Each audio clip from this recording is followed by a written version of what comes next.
Now, from the news team that's covering the Carolinas, this is Channel 9 Eyewitness News Sunday morning. This Facebook video that's gone viral shows a routine traffic stop in uptown Charlotte. The reason the NAACP is involved and the reason the woman says she didn't get out of her car. Plus, UNC Charlotte will remember this student days after she fell out of a bus and died. But first, break out the shorts, sunglasses, and sunscreen. It is going to be another warm day. We are tracking the hot weather coming our way this week. Good morning. Thanks for being with us. I'm Elsa Gillis. And I'm meteorologist Vicki Graff. Vicki, it always seems, no matter where you are in the country, that we skip spring and we go straight to summer. It really does. And, you know, it was so much cooler a few weeks ago. Now we're finally dealing with that heat, and we've been back and forth on that humidity the past couple of days. Yesterday, it was really muggy. If you were outside, you noticed that. Today, it's not going to be as bad, and it's thanks to this weak front moving through right now. It sparked a couple of weak showers, but those have already fallen apart, so most of us are dry for now. I wouldn't worry about that rain gear if you're running out to do some errands, but it's still warm and muggy. We're 64 now in Charlotte. Low 50s in the mountains. That's where the cooler air is, and that's slowly going to make its way through Charlotte today. You're not going to notice a big difference in the temperatures. We'll still be close to 80 degrees, but it's not going to be as muggy. If you do have plans to be outside, I would grab that sunscreen. I'm tracking another weak front on the way for tomorrow, and that could bring us a few downpours. More on the timing of that coming up. All right, thanks, Vicki. A routine traffic stop by CMPD officers is causing an uproar in Charlotte. This is cell phone video recorded by a witness Friday night, and she says police used too much force. The police report says officers initially tried pulling over the car because of a tag issue.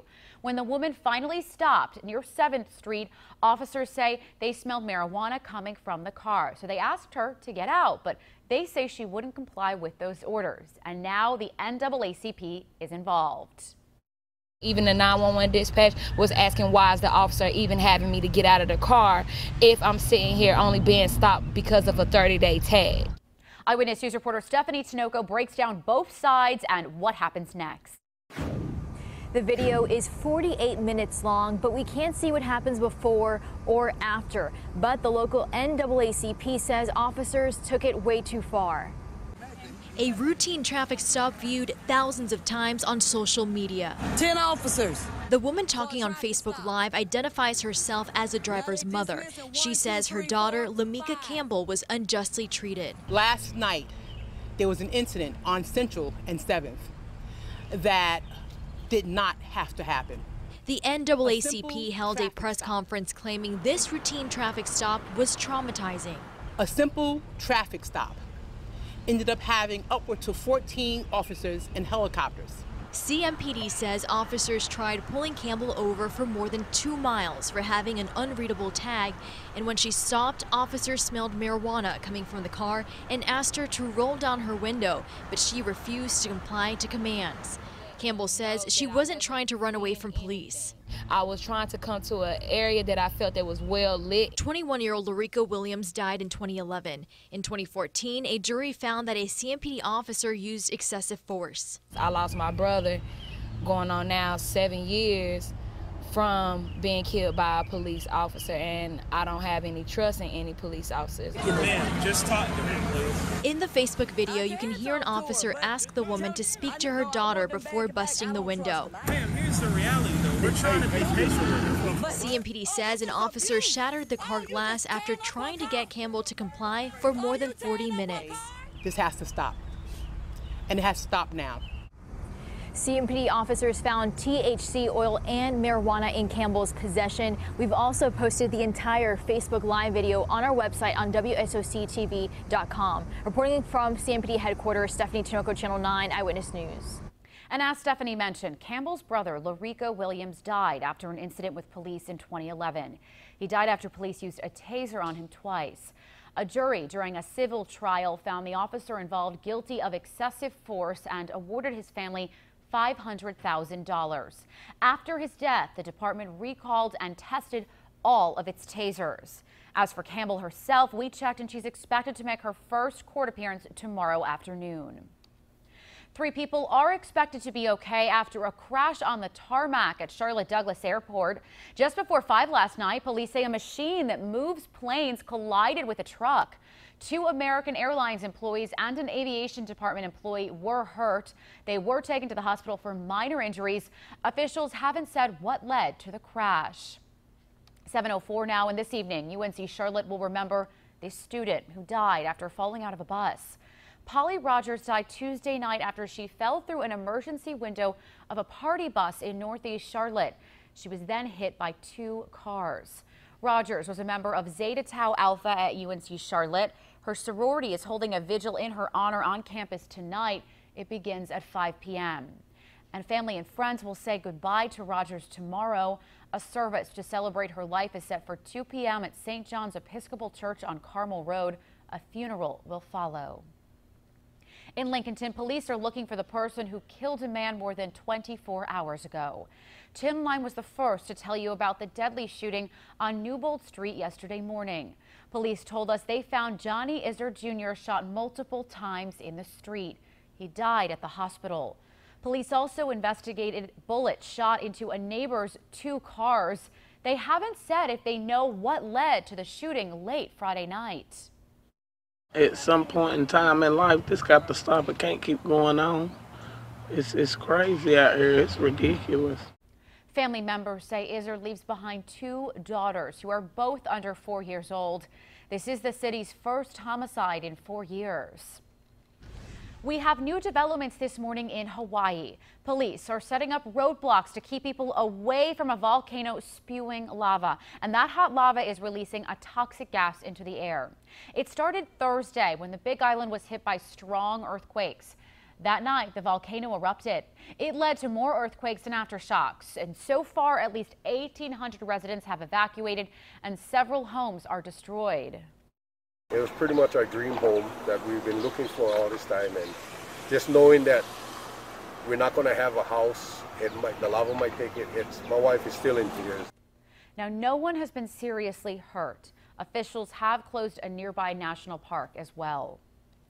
President Trump is addressing the country's unemployment rate. Friday, officials released numbers showing the jobless rate is the lowest it's been since December 2000. Yesterday, during a roundtable event in Cleveland, President Trump applauded the news.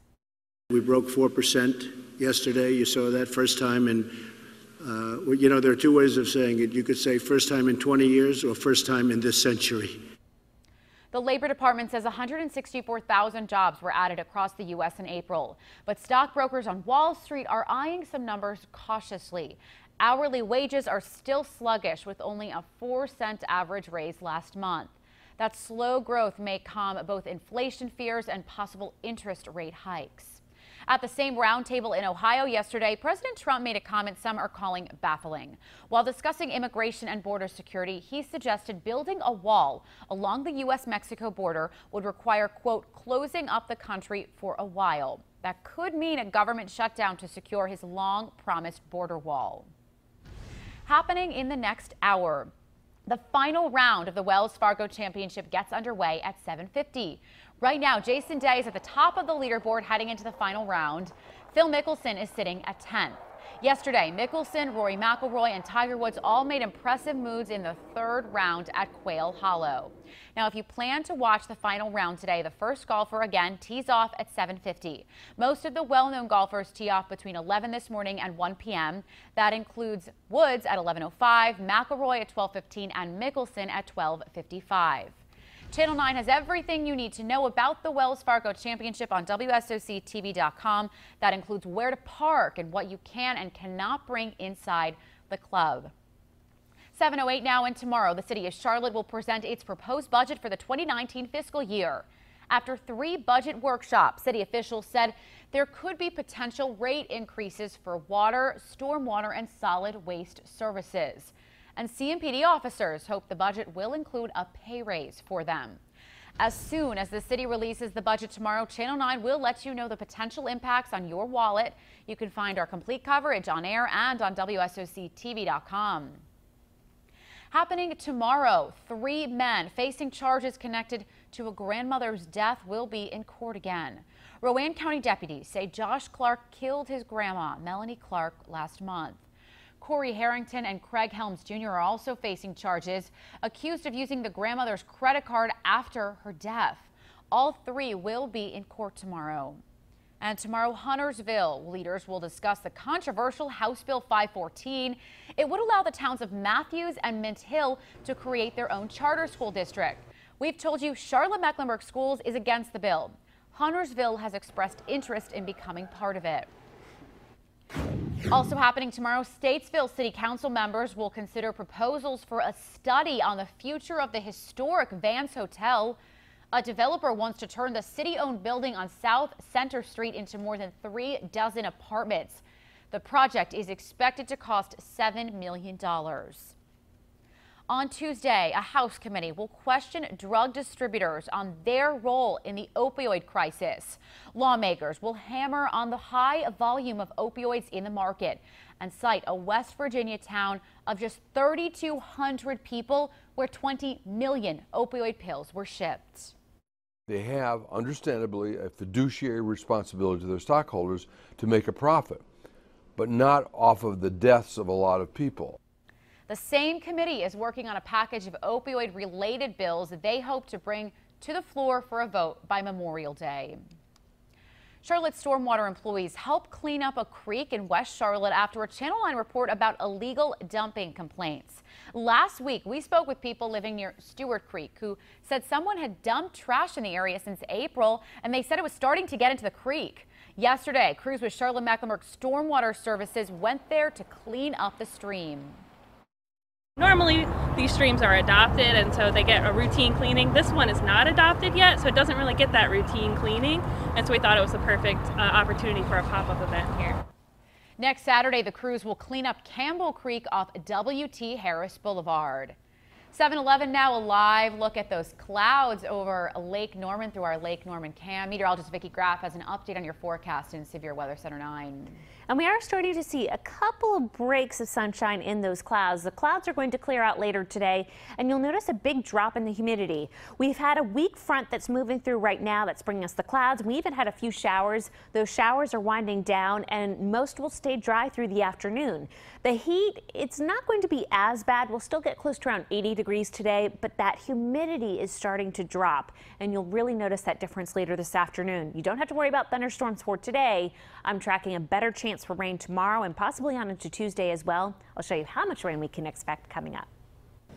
Drones dropping off contraband to prisons. New at 7:45, the steps prison officials are taking to stop the drones and the major cases they've played a role in. 2 weeks ago, 4 people were killed inside this Nashville Waffle House, among them this woman's boyfriend. I'll never get over the loss of the love of my life. New at 7:30, the selfless move she says he made to keep her alive that night. Thousands of children have ingested liquid nicotine. Next, the severe medical issues it could cause and the new warning from the FDA.